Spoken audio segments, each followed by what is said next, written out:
Good morning, grade 8. Today we are looking at our first poem for this year. Poetry we complete at the back of our scripts. So you will open your script at the back, write today's date and the heading. You will take down the notes after I have discussed the poem. You will receive a hard copy of the poem once we are back at school. The next lesson, we are going to mark the answers to some of the short stories and folklore. I sincerely hope that you have completed Gulliver's Travels by now and also read your short stories and folklore and answered those questions.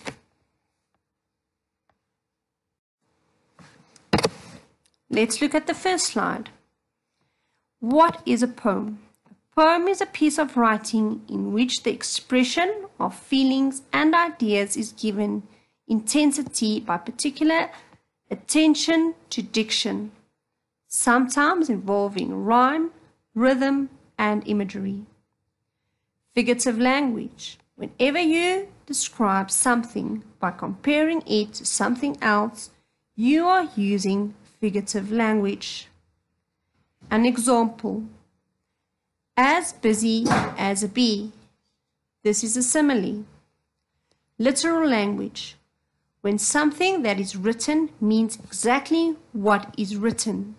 Example. The frog sat on the log. And then the last one here, imagery, the use of senses to evoke images by describing something with great visual detail. The reader can see what is written. An example, the red rose was perfect in its form.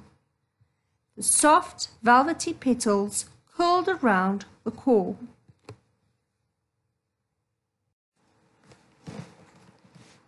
Okay, then we are going to look at the stanza, a collection of lines and ideas similar to a paragraph in prose writing.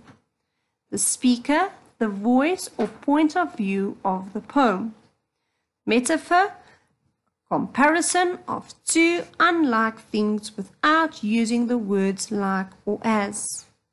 Example, strength in numbers. Simile, figure of speech involving the comparison of two unlike things using words like or as. Another example, as quiet as a mouse. Mr. Lamb is like a calculator. Personification, giving human characteristics, behaviors, or feelings to a non-human thing. Example, the moon smiled at me. Hyperbole, exaggerated statements or claims not meant to be taken literally and used to create an emphasis. And the last one on this slide is a symbol.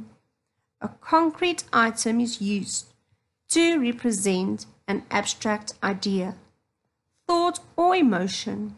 For example, a heart represents love. Irony, a situation or effect of an action which shows the opposite of what is intended, meant, or needed.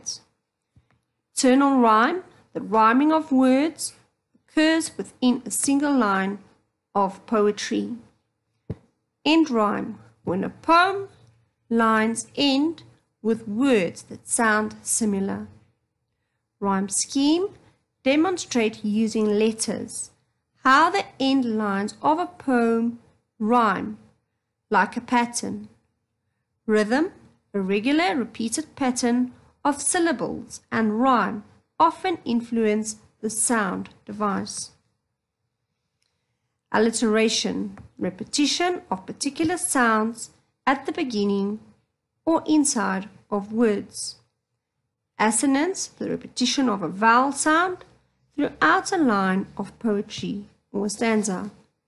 And the last one, onomatopoeia, a word that imitates or suggests the source of the sound that is described.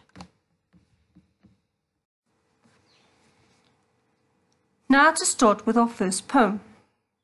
We have now looked at at some of the figurative language that we find in poems. You will open your script in the back over 2 double pages. On the left-hand side, you will write today's date and the heading. On the right-hand side, you will take down the notes.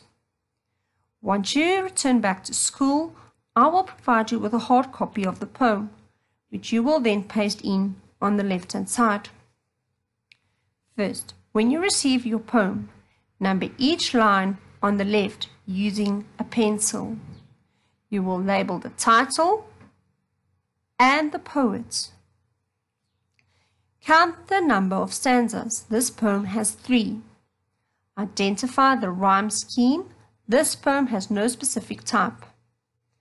Type of poem here is a lyric. And then number 6, write down the theme. Theme of this poem describing how a pride of lions are lazing away their days in wait of their prey and making a catch. This poem consists of 20 lines and 3 stanzas. Let's read the poem. Evening and the lions lie gold as the light in the setting sky, watching their lazy languid way.